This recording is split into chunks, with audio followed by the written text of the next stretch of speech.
So welcome to the fourth session of Advanced Interview Prep. Today we're going to be talking about dynamic programming. Some quick housekeeping. Here's today's attendance code. It's "Don't be greedy," which Craig commented, a great life lesson right there, if I do say so myself, although we'll be seeing the more specific relevance of this attendance code in a few minutes. Okay, here's the link to today's slides. I'll also copy paste the link in the chat in a minute. All right, so it should be in chat as well. And feel free to follow along and use the resources that are linked in some places. Okay, so to talk about dynamic programming, we're going to use this motivating problem. So assume you're climbing a staircase with n steps. It could be any staircase, it could be chance steps even, although that has 87 steps, so it wouldn't be an unknown n. So every time you're taking a step, you can either go one step or two steps, which is as is detailed in this diagram. So given this, in how many distinct ways can you reach the top of the staircase? So every time you're going up, you can either take one or two stairs. So you could possibly go to the first one, then you could jump up two, and then one, and you'd be at the top. So along those lines, what's the total number of combinations you come up with to get to the top? Okay, so let's first think about a simple recursive solution. How do we break the problem up? So let's think about the intuition behind this. So how can we get to a particular step? Well, you could either go from the step before it or two steps before it, because every time you go up, you can either go one up or two up. So if you're at, say, the third step, it means that before this, you're either at the first step or the second step. So what we've done is we've taken our bigger problem and expressed it in terms of smaller subproblems, which is part of the classic recursive cookbook. Okay, so here's the solution implemented in code. So if there are no steps, there is no way to get anywhere and you're kind of stuck. If there's one step, you can take that first step and reach the top. If there are two steps, you could either go to the first and then the second and go 1, 1, or you could just go from the bottom to the second step at once. So that would be two ways. And then using these base cases for our recursion, from then on, every time you're given a bigger value of n, you can find the total number of ways to get to that particular nth step by calling n minus 1 and n minus 2, and you've split up a bigger problem into smaller problems. Eventually, you'll reach these base cases and you'll be all done. Okay, so there's a problem here. And to think about that problem, we've only really thought about smaller numbers so far. So like, if it's single digits, it's super easy to visualize. You can see it happening pretty clearly. But what happens if you run climb stairs on 1,000 or even 50? So what happens when you make a recursive call? And again, it helps to visualize what happens. So basically what's going to happen is there's going to be a blow up. This meme is for Fibonacci. I stole it from Reddit earlier today, but basically what's going to happen is the amount of computing power the problem uses is going to blow up. And so this is something that compares the amount of computing power used by a recursive routine, which is this blue line, versus a dynamic routine, which is in yellow, and it's something we'll see later on. Okay, so as we've discussed, as that meme kindly pointed out to us, the runtime grows exponentially with n. And you can see this graph. I'm sorry about the jank arrows. I had a whole moment with this earlier today. But yeah, so when you call climb stairs on 4, it's going to split it up into the smaller subproblems of 3 and 2. And 3 is going to be split up into 1, which is a base case, and 2, which is also a base case. Although I've further broken that down, which wouldn't happen as per the code on the earlier slide, but you can ignore that for now. So if you look at this, graph, are there any issues that jump out at you?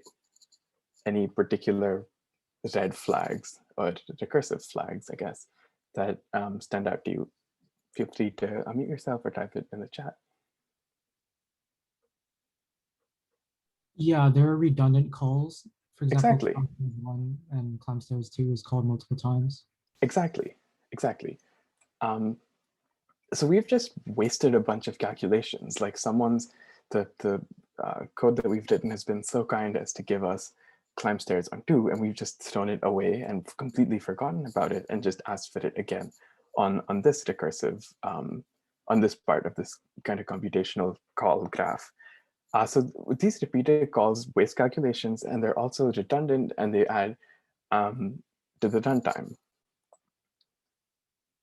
So instead of having to redo a computation every time we see it as if we've never seen it before, what if we could reuse the value we've already have computed?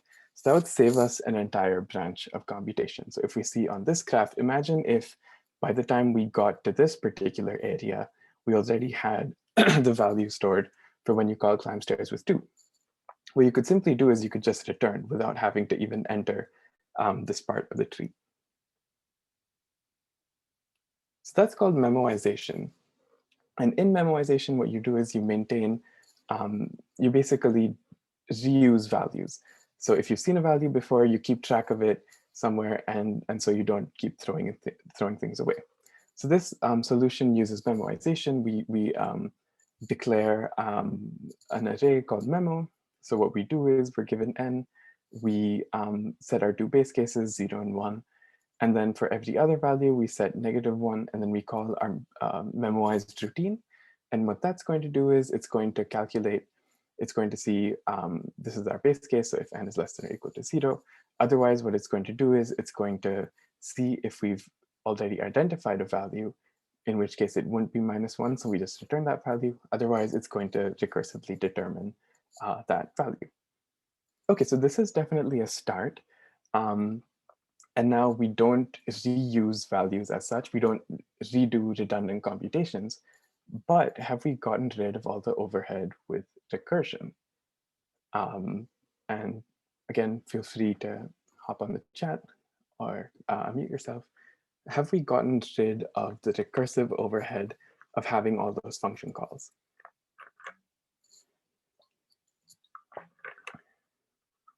All right, classic leading question given the framing. The answer is that we haven't gotten rid of this overhead. And it's still there. So if you see, climb memo still is recursive. So we're going to have all of those recursive function calls. And so we want to keep the idea of memoization. We don't want to throw it away. We still don't want to repeat calculations as if we'd never seen them before. But at the same time, we don't want this recursive overhead. So how do we do that? And to do that, we use a technique known as tabulation. So continuing the stairs example, just imagine that you had a staircase and you're at the bottom of the stairs. If you had to go to the top, you wouldn't start at the top and imagine some sort of recursive routine of getting to the top.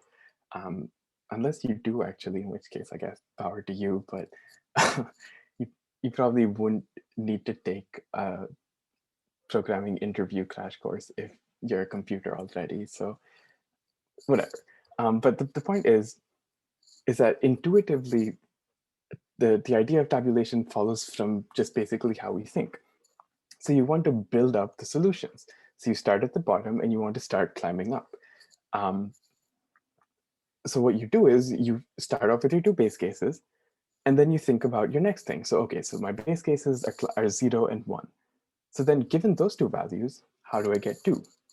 Well, you just add them, because climb stairs 2 is climb stairs 0 plus climb stairs 1. Continuing that, once you have 0, 1, and 2, how do you get 3? Well, you just add those 2 values.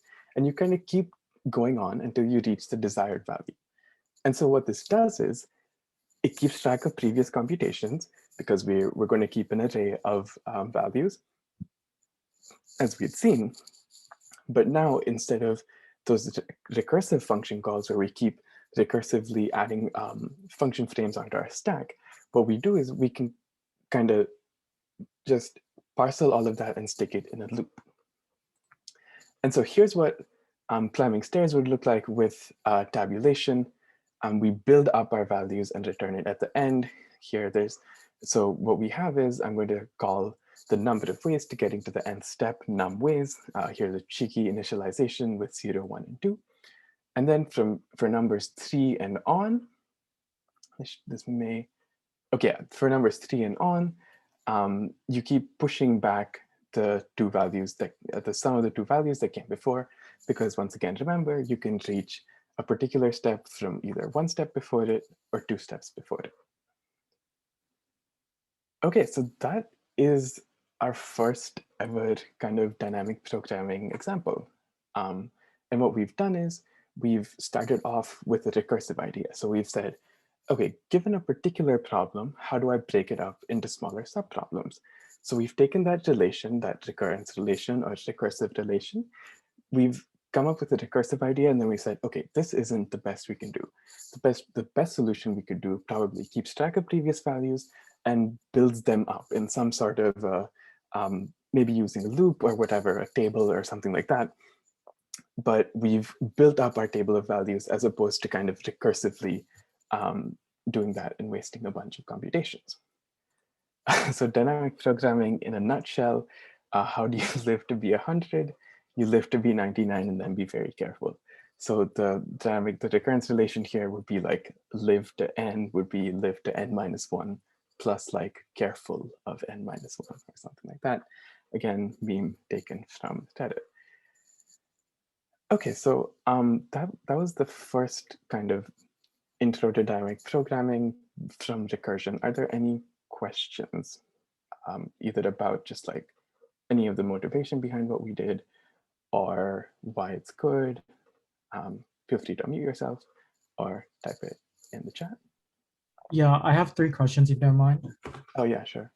Yeah, so my first question is, I know that recursion or recursive DP is more expensive experimentally, but can we put concrete metrics on that?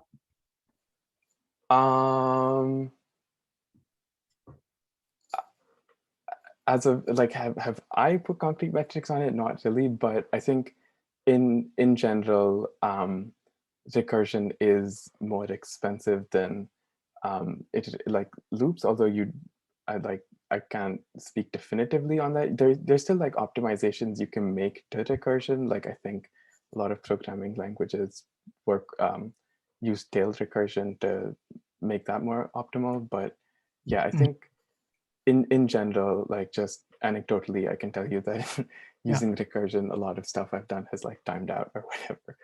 Yeah, and then I thank you. And then my second question is, why precisely is having a lot of recursive frames expensive? I'm a little bit rusty on operating systems, so I'm wondering if it like takes up RAM or like some other resource. So like Yeah. Yeah. So not RAM as such, or maybe RAM, I guess, but basically, when your program is executing and you need to call a function, there's a whole bunch of steps that have to be taken. So like you have to store registers because you have to free them up again. So you store those registers, you have to store where your stack pointer is, you have to allocate memory for the new function frame, and you have to just perform a whole bunch of operations along those lines. Now, obviously, there may be some optimizations that modern compilers use, but this is me with my CS33 knowledge. But yeah, so kind of just going off of that idea, there's a bunch of operations that you have to do every time you make a function call, such as saving registers, allocating new space on the stack, and so on. Okay, and then thank you. My third question is, so following through the execution of a recursive dynamic programming variant versus bottom-up dynamic programming, can we say that, putting aside the small details, that the recursive approach like is longer because it takes like twice the number, or like approximately twice, because for every call you kind of need to wait for an answer, and then for that you need to wait, and then once you're finally at the base case, then you finally pop, and then you get your answer for your n equal 2 case and your answer for n equal 3. So it's kind of like you need to trace from like your largest number all the way to the beginning to the base case, and then finally you need to pop all the way back. So it's almost like you're making 2 tours. Can you kind of say it like that intuitively and somewhat like generally, concretely? That's a really interesting way of thinking about it. Like you're kind of like making two trips as opposed to one, I guess. I I'm not really sure if that intuition kind of is a direct explanation for why like the recursion idea generally is more expensive than like building from the bottom up in a loop. But yeah, I I guess I'll circle back to you on that one. But I yeah, see. that's definitely great intuition and a good way of thinking about it. I see. Thanks for your input.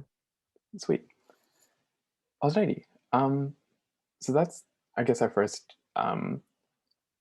thinking about our first way of thinking about it. Great intuition and great participation as well. Thank you so much. Alrighty. So we've seen kind of our first example. So let's try to summarize what we've just seen. So what we did was we broke down our our problem into smaller subproblems that have the same structure. So what we did was we said climbing stairs to n is climbing stairs n minus 1 plus n minus 2. Okay, then we came up with a way of going from smaller subproblems to the problem itself. So we combined them by adding them. And we used a recurrence relation to do so. So this is kind of our classic dynamic programming, excuse me, this cookbook that we're going to use to come up with recurrence relations and then use those recurrence relations to, or sorry, optimize those recurrence relations to a dynamic programming solution that may be more efficient than just having a whole bunch of recursive calls. Okay, so another important question to think about is when can we use dynamic programming? So there's something known as the optimal substructure when you can take your problem into smaller subproblems and you can combine those solutions to get the solution to a bigger problem. So this would be in the case of climbing stairs. We added two smaller problems and got the answer to a larger one. In the case of overlapping problems, when they're overlapping computations that don't necessarily that aren't cleanly split up, but that overlap. And this is kind of abstract for now, but we'll see an example later on that should help clarify with this. Okay, so those are two cases when you can think about using dynamic programming. Obviously, the problems we'll see later on today are dynamic programming problems, so you'd want to use them. But kind of in the wild, this is two things to keep in mind when you're given a problem and you're thinking about what technique to use on it. Okay, so here's a warm-up problem. Yeah, so you're given an integer array of, excuse me, of numbers, and you're representing the amount, and those numbers represent the amount of money in houses. So given that you want to return the maximum amount of money you can rob on a particular night without robbing the police. Now, without informing the police rather, or you won't want to rob them either, but in any case. So given the important constraint to keep in mind is that you cannot rob two adjacent houses since there's an alarm that will alert the police. So in our particular example, you have 2, 7, 9, 3, and 1. So these are 5 houses in a row. And the optimal answer is 12 because you drop the 2, the 9, and the 1. You can't do 9 and 7 both because they're adjacent. So you drop them. If you were to do the 7, then you couldn't. Then you'd have to do 7 and 3, which is less than 12. 10 is less than 12. Okay, so that's the problem we're going to do. I think now I will stop recording for a minute and we'll hop into breakout rooms. So what we could do is, I think what we're looking, a good idea to have is maybe even if you don't fully code up a solution, take about 5 to 7 minutes to just think about the toolkit that we've talked about before. So how can you try to express this problem in terms of the recurrence relation? How can you try to combine the smaller subproblems to obtain the answer to the problem? And then maybe how can you go from this recursive solution to a solution that either builds up and avoids a bunch of recursive function calls. Okay, so I think we can stop the recording there and I will open breakout rooms.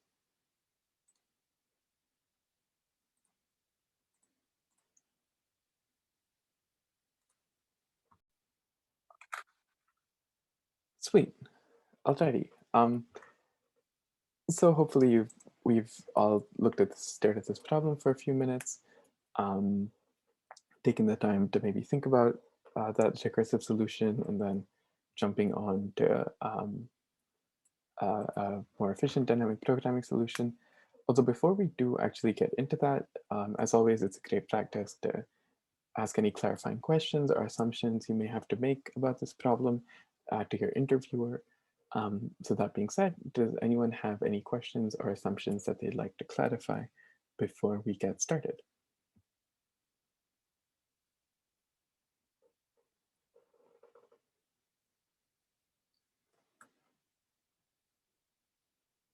Okay, sweet. I don't think it's a pretty, I guess, understandable question. So we'll hop on to the drawing board. Okay, so here's our example. So our example array is 2, 7, 9, 3, and 1. So I guess my initial idea was that we'd want to keep the constraint in mind and somehow split it into problems or subproblems. But even before we get there, why do we need to do all that? Can't we just choose like the largest value in the array and kind of just head on from there and see what comes next? Why do we even need to bother about all of this recursion and stuff like that? So is it valid to just be greedy and start snatching up the biggest value that you see, and then maybe going on from there and seeing what you could do and can't do from there? And again, feel free to unmute yourself or type it out in the chat if you think you have an answer to that. So let's say this is my array.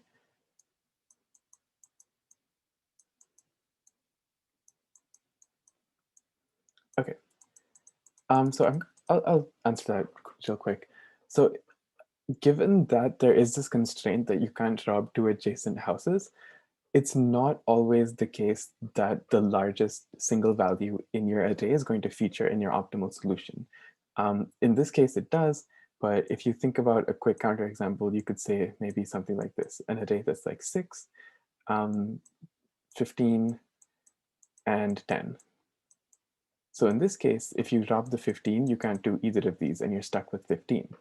But if you drop the 6 and the 10, you get a value of 16, which is greater than 15. So that's just a quick kind of basically that pours water over this idea. You don't necessarily need to choose the highest valued house. Okay, so now that we know this, is there a way to split this problem up into smaller subproblems? Is there a way that we can maybe build up a solution? Or first, is there a way that we could recursively solve this, assuming we know prior values?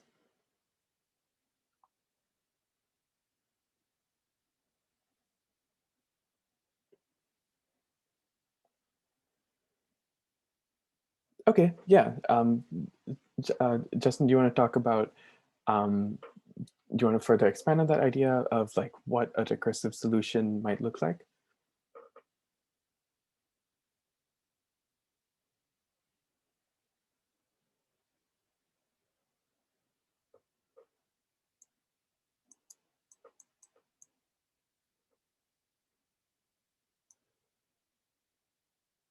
I was thinking we could have a state and formulate the transitions. What do you mean by that?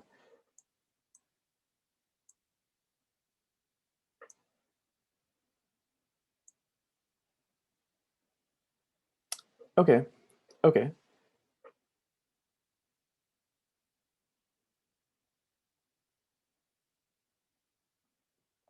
Okay, so I guess yeah, that's a good way of thinking about it.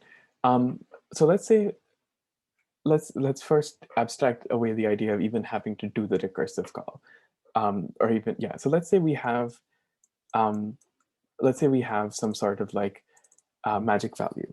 We have a magic value generator.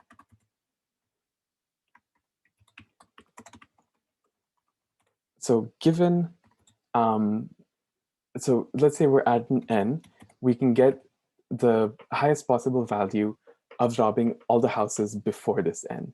So we can get max value up until a particular house.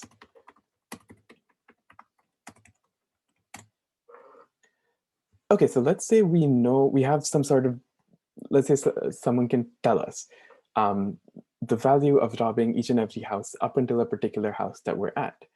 So given that information, what might the state or the transition, what might the transition be to get into that recursive call? Or I guess another way of framing it would be, what decision do we have to make when we're at a house, assuming we have all the information that comes before it?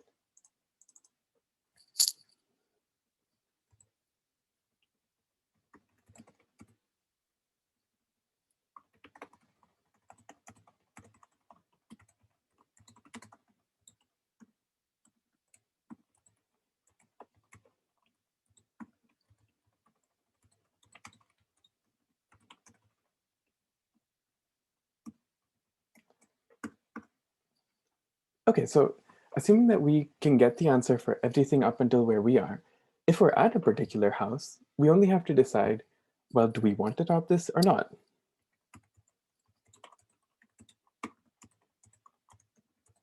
And if we decide this for each and every house and we reach the final house, moving from maybe left to right, then once we're at this house labeled 1, we could say, well, okay, do I rob this or not? If I do, I can rob it, and then I can't rob this. So I could use my magic value generator to get the answer to everything up until this house and add it to this. Or do I rob this house, which means I could just get my magic value for this particular house and then ignore the 1 since we won't be robbing it. So is that intuition clear? Oh, fallen off.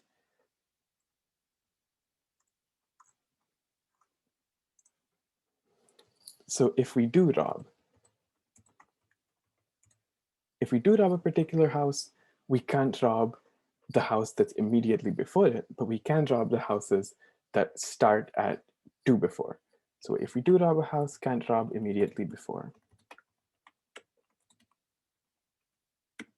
So what we could do is we could add current house value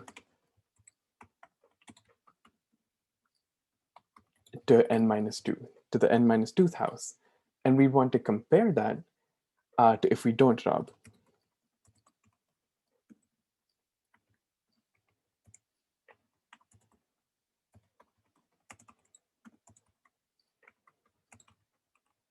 Now, if I'm building up a data structure that gives me the optimum value for all houses up until a particular house at that particular house, then quite simply, if I want to calculate the maximum value of robbing the houses that come before a particular house and including that particular house, I just compare these two values. So we just find the greater one.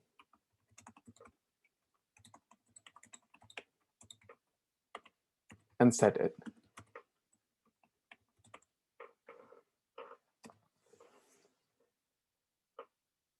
Okay, so is that intuition clear?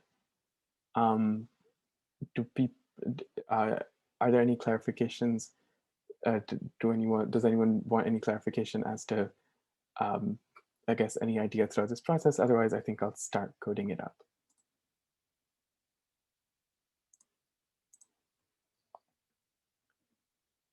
Oh, yeah, that's a good question.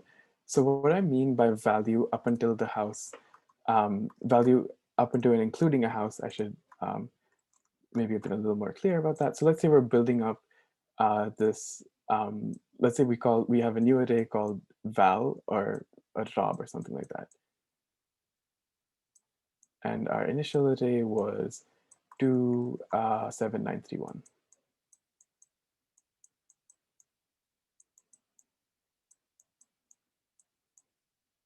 So what I mean is I'm going to start at the left, and each value in my rob array is going to be the maximum possible value of robbing each house up until and including that particular house.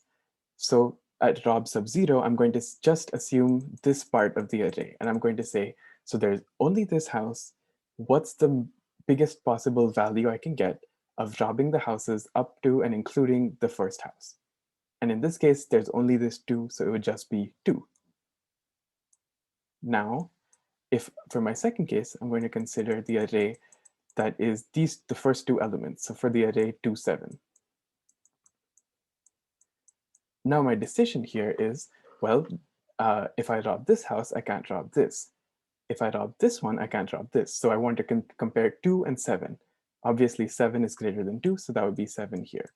And now you can see that the first entry is basically the maximum value of robbing all houses up until the second house, with the constraint that you can't rob 2 adjacent houses. So we're basically, this would be like if you call the function with the array and the value 0, or sorry, 1, your answer would be 2. If you called it with the value 1, your answer would be 7. So this is basically the answer to our sub problem that we were talking about when we were doing the recursive call. So is that clear? And I think it would be good for me to continue building it up. Ooh, excuse me. So if my array was 2, 7, 9,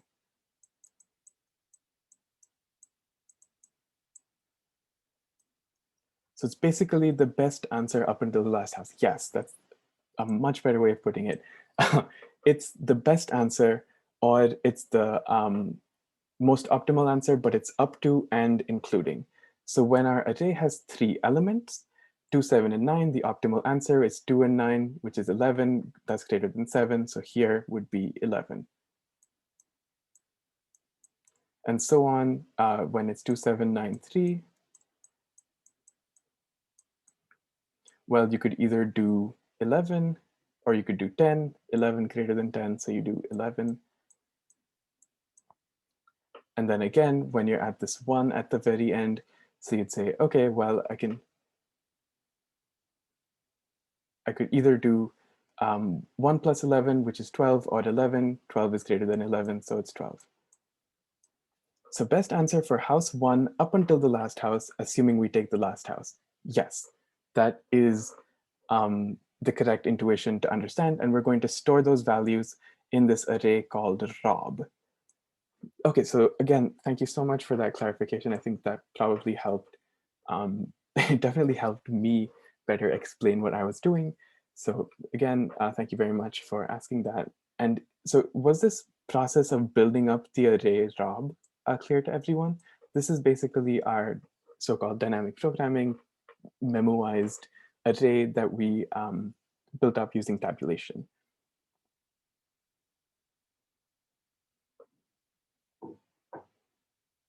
Okay, so assuming that that is clear, and again, feel free to unmute yourself or type a question in the chat. I'll put up a solution. Okay, so what I'm going to do is I'm going to say int n is houses.size. And this is just the number of houses that we have. So if n is 0, it reminds me of Dijkstra's graph. Yeah. Okay, so if there are no houses, can't rob. If there are no houses, I guess would be some sort of, I guess, communalist ideal, but that we do not live in a society that would support that. Okay, sorry. If there is only one house, as we saw earlier, we just return that value.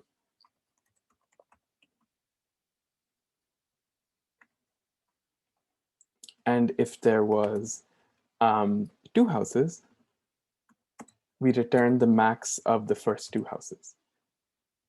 And that kind of goes back to our calculation. Because of the constraint, we can only do one of them, so we want to return the max.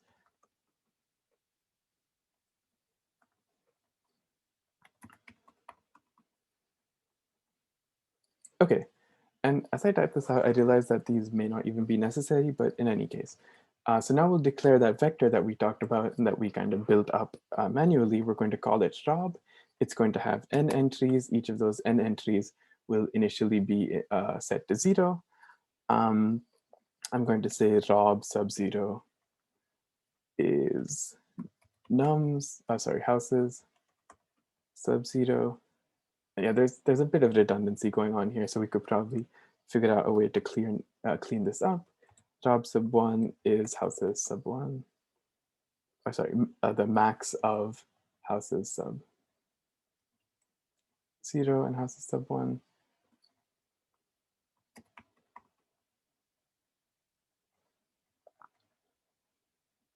And then moving on, we start building an array now. So in I is equal to 2, I less than n, I plus plus. And I'm going to say rob sub I is equal to the max. And now let's consider our two cases. We either rob this house or we don't. So first I'm going to say we do rob it. So if we do rob it, obviously we get the value at the current house, which is just houses sub I.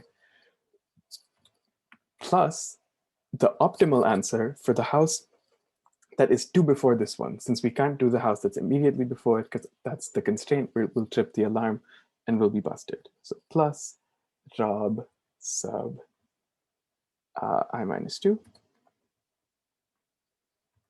or just rob sub I minus 1. So this is the case when we do rob, and this is the case when we don't.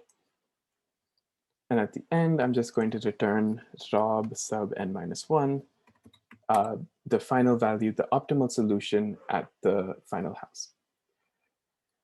Okay, so this code should work. I cooked up a little test case earlier today. I'll uncomment this and run it. We should get, as we saw earlier, 12. There we go. We got 12. Control reaches end of non-void function. Okay, that's somewhere else. Never mind. And anyways, warnings, we ignore those here. Okay, before we end this, quick check on time complexity and space complexity. Does anyone want to share their answers to those questions? What would the time complexity and the space complexity of this answer be?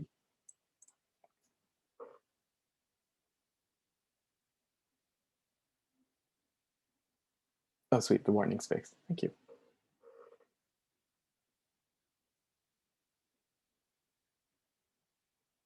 Alrighty, so the additional storage that we've used is just this array of n, so that would be O of n space complexity. And we basically iterated through that array once, so that would be O of n time complexity.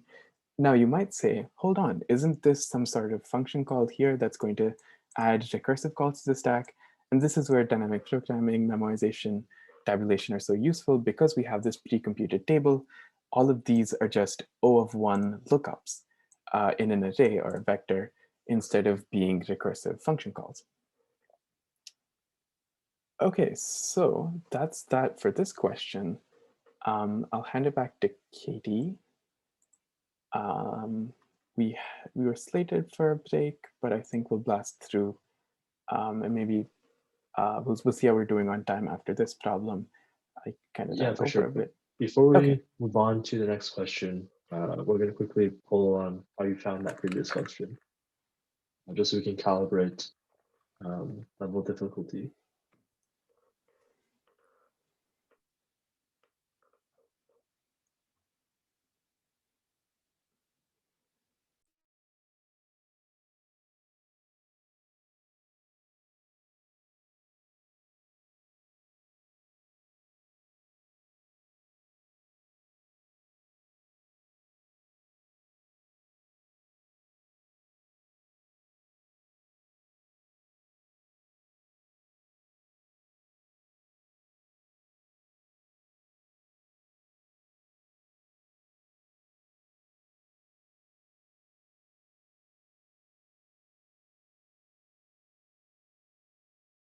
Okay, yeah, I think that's everyone.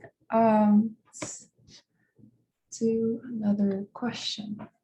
So remember in workshop 1 that Bill talked about sort of the ways that you have to approach a problem. Reminder that you have to read the question in your own words and then ask clarifying questions, discuss with your interviewer, and then actually solve it with test cases. So the first thing that we're going to do is read the problem.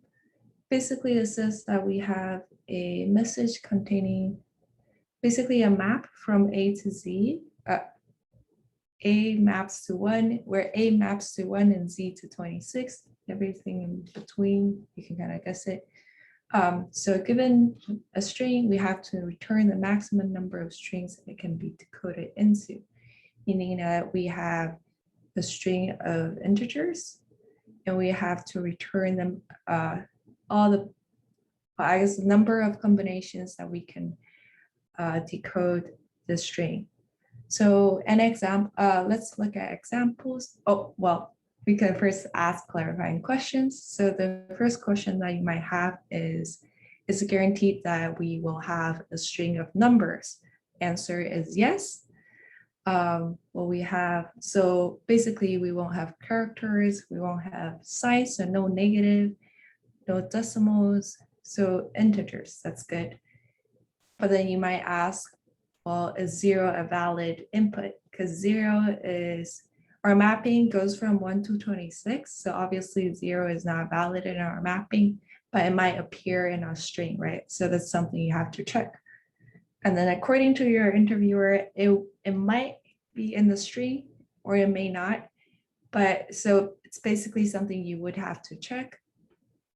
And then, so that's basically it. You ask all the clarifying questions.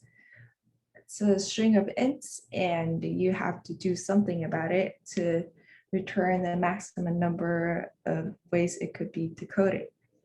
So let's look at the test examples and figure out a way to solve it. So we can look at the simple example first and then build it up from there. So let's look at the first one. If our input is a string of 1, our output is 1. It's pretty obvious because we only have one element. So then the way to decode it is 1. But if we have a string of 1 and 2, we can interpret it as 1, 2, so AB, or 12. So that's combination of 2. And then 1 to 1 would be 3, because we can do 1, 21, 12 and 1, and 1 to 1. And then, so you're sort of seeing a pattern there, right? A little bit. So for a 1, 2, 1, 2, we could break it down into 5 cases where it's like 1, 21, 2, 12, 1, 2, blah, blah. You can kind of guess it. But you're sort of seeing a pattern here where it sort of grows with what you had. So for 1, 12, 121, the output goes from 1 to 2 to 3. So 1 plus 2 is 3, and then 2 plus 3 is 5. So you can see how we can sort of use the memorization here. So this is actually a dynamic programming in disguise. And of course, for input of 0, we just return 0. Okay. So basically, the pattern that we found here is that given a string, if it's valid, let's first assume it's valid. If it's valid, then the number of combinations we can produce at index I would be index I minus 1 and index plus index I minus 2. Because we can treat it either as the current element I as a single element, or we can combine it with the previous element and produce something else. So let's go ahead and start coding. Oh, okay. So the first case that we have to take care of is when we start with 0, right? So that we can basically just return 0 because 0 is not valid. Then we can first get the length of our string and have a dynamic vector. prepared. So what we're gonna do is basically traverse through it and see if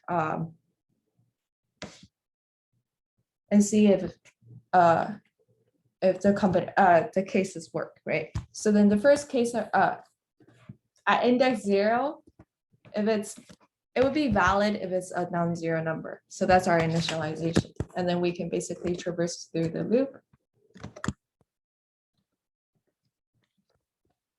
So what are the cases that we have to consider? There's a valid number case that we talked about. So for example, 2262. 0, 2, 1,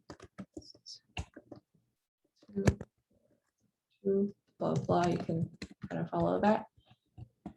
So if both non-zeros, that makes them valid, right? So I minus 1, not 0. So what do we have to show? So basically, we can, if it's valid, then we can treat it as a single element. So that's one combination. But we can also check if, say we're at 2, right? We don't really know if 22 is a valid number. So we have to check if it's less than 26. That's only then can we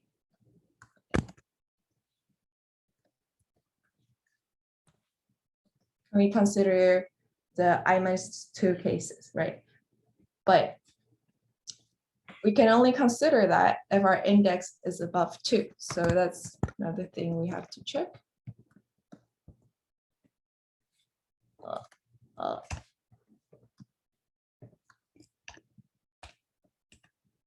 If the index is greater than 2, then we can go to the previous index and find the value, the possible combinations there. If not, we will just give it a 1. And then there's also the case where we have a 0 in the string and a valid number following that. So for example, we have 11106. In that case, we know that, well, let's talk about case valid number and a 0 here. I think that would make more sense. So valid number. Kitty, quick check-in. I think line 48, there should be a minus instead of equals. Oh, Someone pointed thank that you. out on chat. Thanks. Thank you. A lot of typos here. I'm sorry.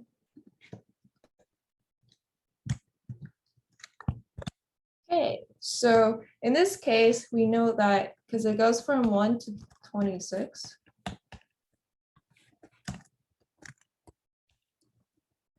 So we know that it's only valid if we have a 10 or 20, right?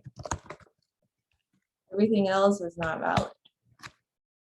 So we'll treat it as an element if we have a 1.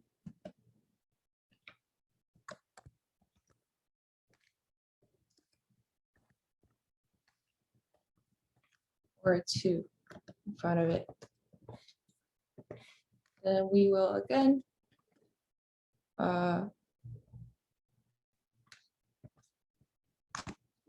get our previous value. Basically, we combined it into one element. So we are using the index b for it. So minus 2. Otherwise, so everything else, say like 30 or 40, 50, that would be invalid. So we can just get a 0.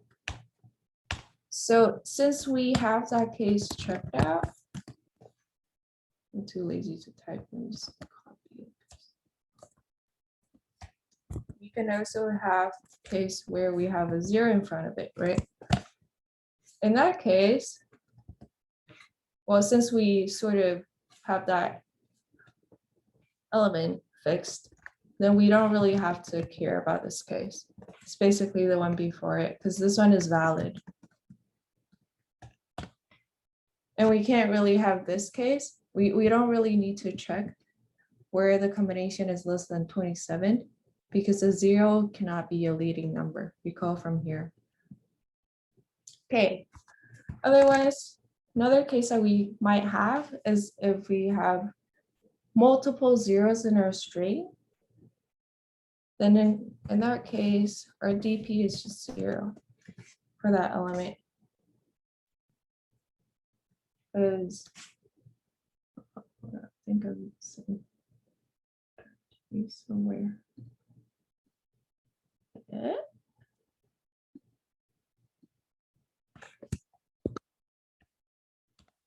Not. Okay, so that's basically our DP, and then we can just return our DP out. It would be result.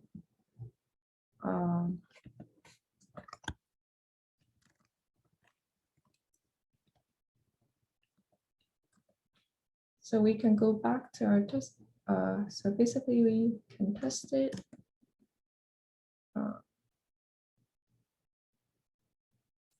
With the test cases that we have. At the end, we wanted to return dp sub n. Yes, I'm sorry.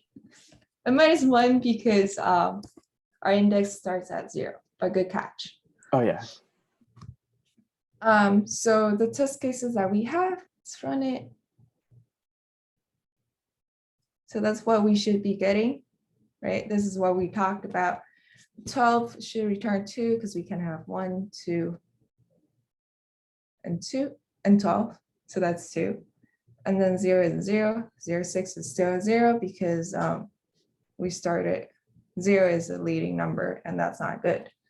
So other cases that we might have, let's think about more complicated ones. So we might want to do, say, 1, 0, 1, 0, 1, 0, 1. What do you think this should produce? Ideas? Should return a 1 because we have zeros in between. So then we basically have to treat the I-1s and the I values. For index where I is equal to 0, we have to treat I-1 and I as one single element. So in this case, we have 10, and then 10, and then 10, and a 1. So that should return a 1.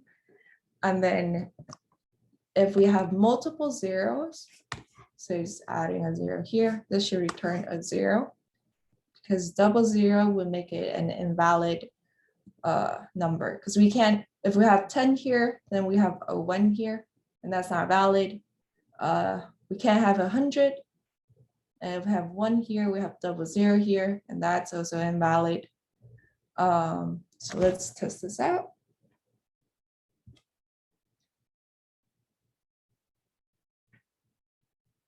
Yay, so we solved it. It's really good. Yeah. Questions?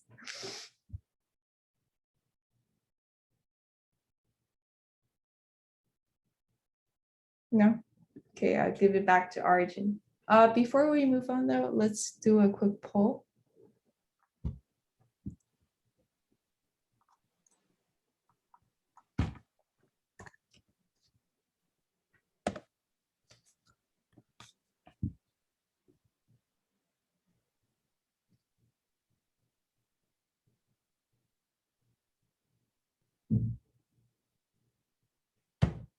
Okay, I think that's everyone. Solve another question then. Alrighty, thank you so much.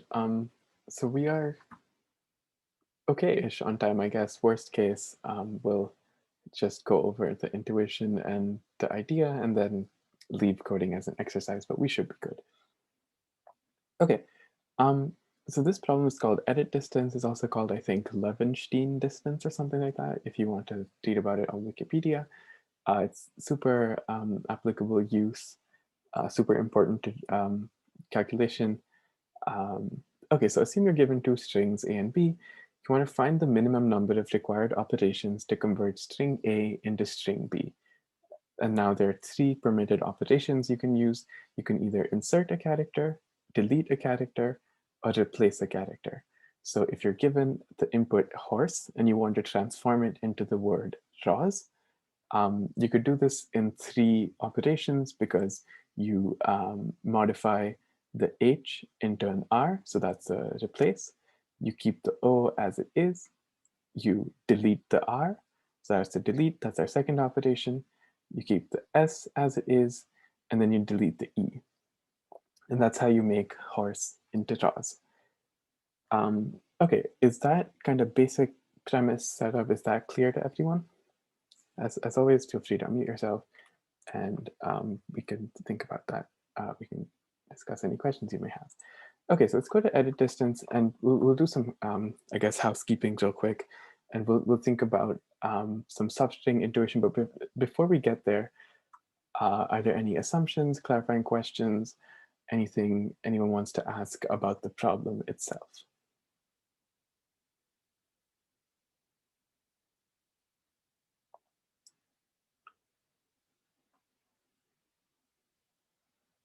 Okay, sweet. So I guess what we'll try to do is we now have to think about how we're going to solve this problem. And obviously you could brute force it, I suppose. You could try to do every possible insertion, deletion, or replacement to manipulate one word into another. But I think you can see that given the number of replacements is 26, or 25, I guess, the number of insertion and deletion. So at each letter you could perform like 27 different operations. And I think that would scale exponentially if you have to decide what to do at each character in a word. So you want to avoid that exponential brute force complexity. So you want to think of something where there's some overlap in the problem and where you can break up the problem into smaller subproblems so you don't get that huge blow up.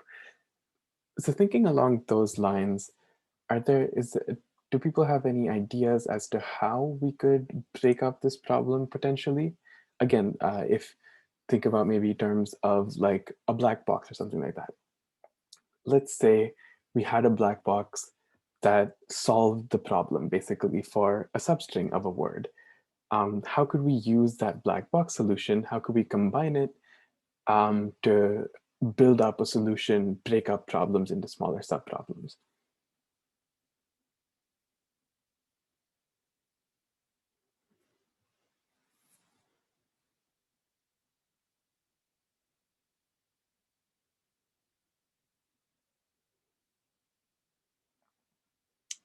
Okay, I think I'll come up with a little more concrete example here.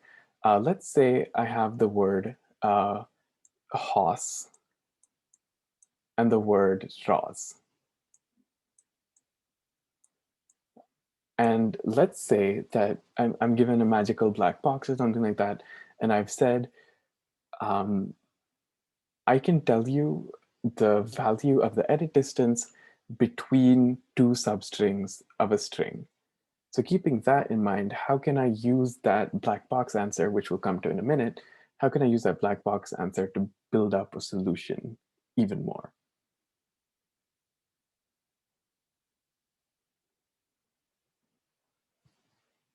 Okay, so what I might do is I might start at the end.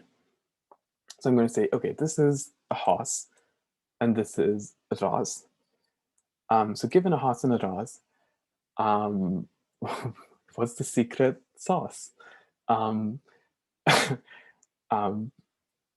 what I'm going to say is since I have a black box that can tell me the answer for a substring, well, I know that these 2 S's are the same, so there's no real operation that has to be done here. So I'm going to say, since the character is the same,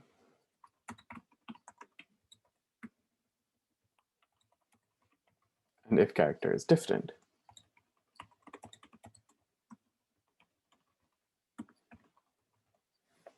So if the character is the same, then the edit distance for hoss and rose is just the edit distance between ho and ro. Because these 2 characters are the same, so I'm just going to say, well, whatever whatever the edit distance is between these two, that same thing is going to carry forward here. Assuming I have this black box that can just tell me the edit distance between ho and rho. Is that intuition clear when the final character, when the character that we're looking at is the same? Is that intuition clear?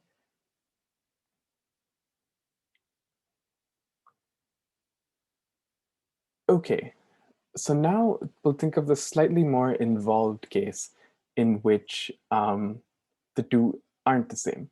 So let's say I'm comparing the words Haas and the word RAR. So I'm at the end of these two. I'm going to say, okay, S and R aren't the same. Well, now this is where we want to think about our three possible cases. We want to think about replacement. We want to think about insertion. And we want to think about deletion. And keep in mind, we're trying to go from Haas to RAR this way. So if I wanted to replace, that means that, so if I wanted to replace, I just say, okay, the number of operations to convert Haas to RAR is just 1, which would be this final replacement, plus the edit distance from ho to rho. So that would be this recursive call, or a smaller subproblem. So I'd say subproblem plus sub. Is this idea clear about how, if you replace, you'd want to consider the edit distance, the subproblem between ho and rho?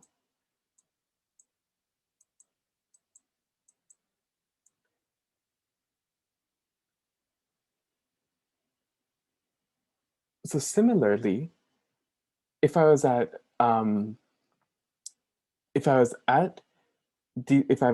the end and I see that these two letters aren't the same, what I'd want to do then is think about, well, I'm going to perform an insertion.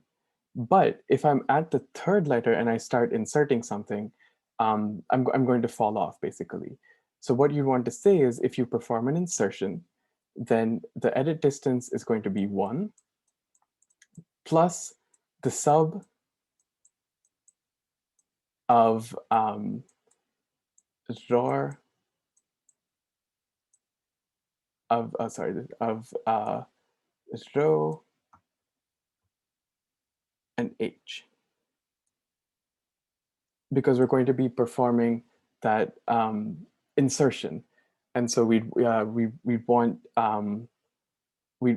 that sub problem instead. And finally, if we're thinking about deletions, what we want to do is we'd say, okay, so if I'm performing a deletion, the number of operations is going to be 1 plus the subproblem of let me think about this real quick. That would be the edit distance from basically from Haas to rho.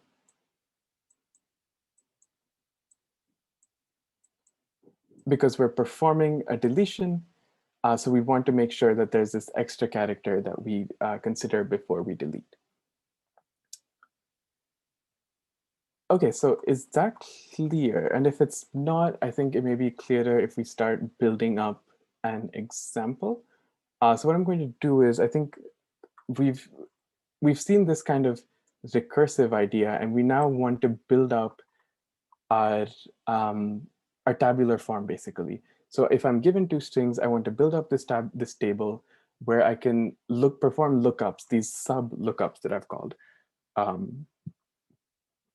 Okay, so what I'm going to do is I'm going to say I'm going to make up this table. It's 2D for now. There's an optimization to make it 1D. So I'm going to say R, O, and S. And I'm going to say the empty string and HORSE.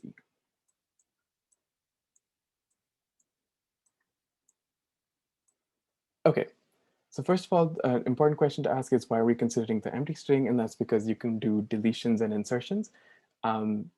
So if you, one possibility to convert raws to horse is to just delete everything and then insert everything. Okay, so now what I'm going to say is, this is the word A and this is the word B. What I'm going to say is the this is our DP table. So each entry, so so this entry, for example, would be the optimal way of getting from the string on the column that is the empty string to the string in the row. So that is again the empty string. And so what we'll do is we'll build up this table as we go.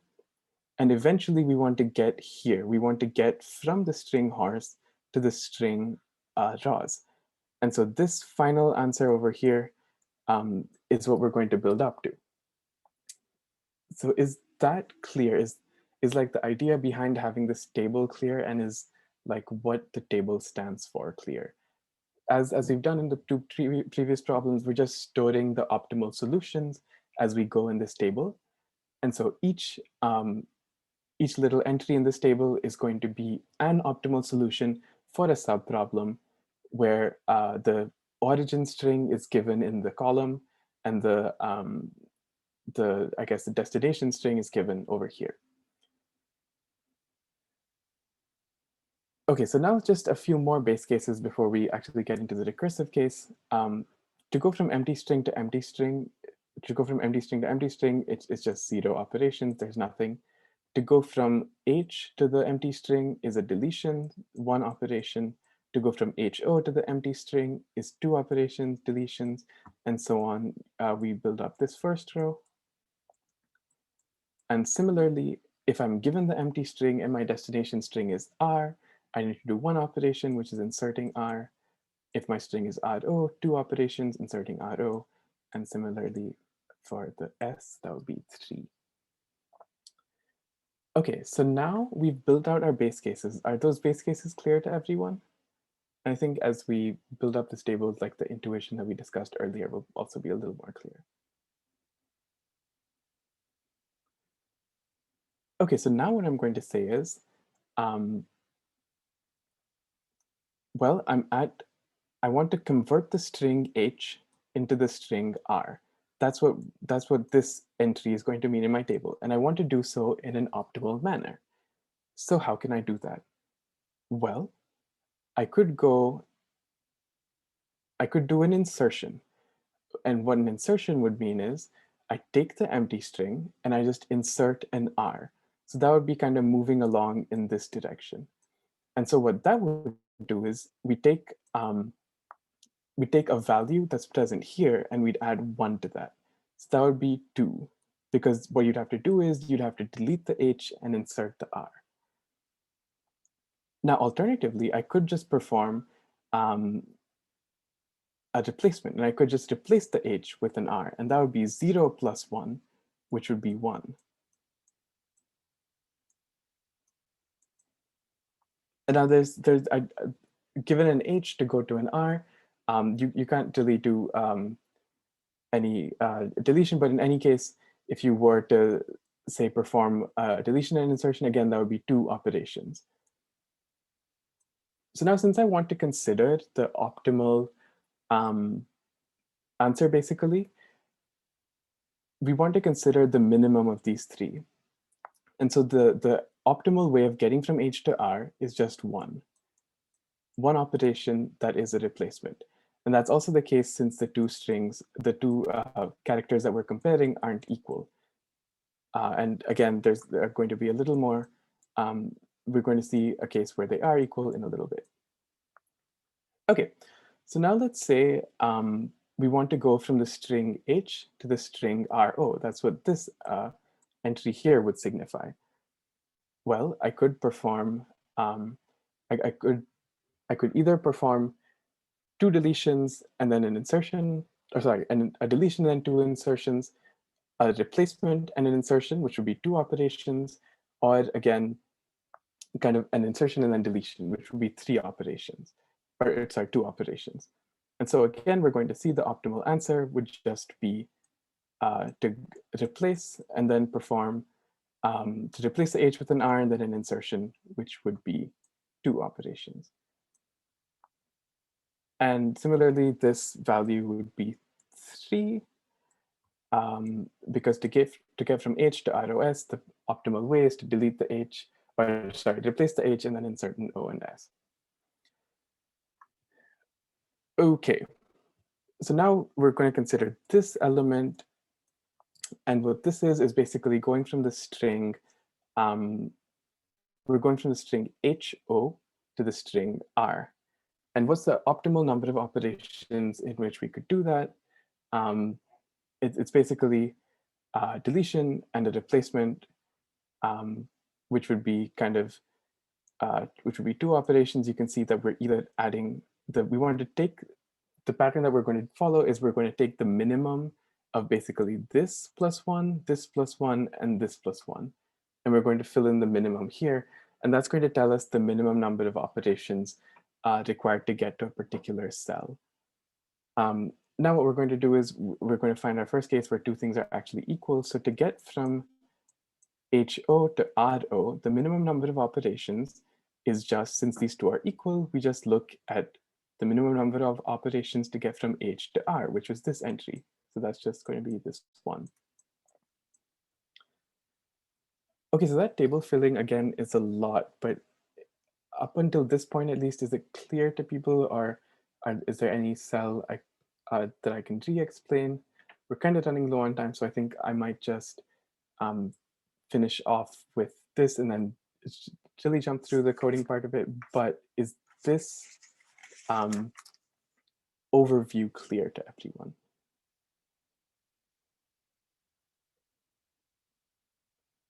Okay, I'm going to take that as a yes. So I'll kind of blast through filling up the rest of this. The minimum of 2, 3, and 4 is going to be 2. Similarly, over here, we're going to get 2, the R and R is equal. So it's just going to be 2 brought forward. Again, the minimum would be 1 + 1, 2 + 1, 2 + 1. So that's 2. And then the minimum here would also be 2. Excuse me, the minimum over here is going to be 3 because 2 + 1 is 3. It's a choice between 2 + 1, 3 + 1, and 4 + 1. And over here is going to be 3 again because 2 + 1 or 2 + 1 either way. And again, over here, we're going to get 2 because the S and the S are equal. So that just means we look at this cell that's kind of the diagonal precursor of it. Okay, so we're going to basically fill up this table. The 4 came from 3, and another 4 here, and this 2 came from 3. Sorry, this 3 came from over here. And so we've arrived at the answer, basically. It is 3 edits that is the minimum to get from Horst to Ross. And an interesting fact is when you're solving this manually, if you keep track of where each number came from, when you go back, you can follow the operations that got you to where you are. So for example, you could see that over here, this 3 came from this 2, it's a deletion. This 2 came from this 2, I believe, which was just a, which was no operation, and so on and so forth. So you can use that to retrace your path in the graph that you came from. Okay, I think we are kind of sort of out of time. So are there any questions on this? We could talk about the time and space complexity of it real quick. If one word is of length m, the other is of length n, this table will be of size m + 1, n + 1, or order mn. And the time complexity would also be of order mn. Although something you can keep in mind is at every calculation, we only needed one possible number to calculate each value. And so what you can do is you can get rid of this two-dimensional array and replace it with a single-dimensional vector. Okay, that would reduce the space complexity.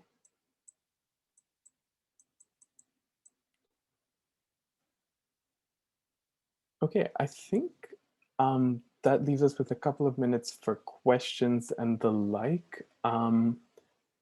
Do people have any questions to ask about this?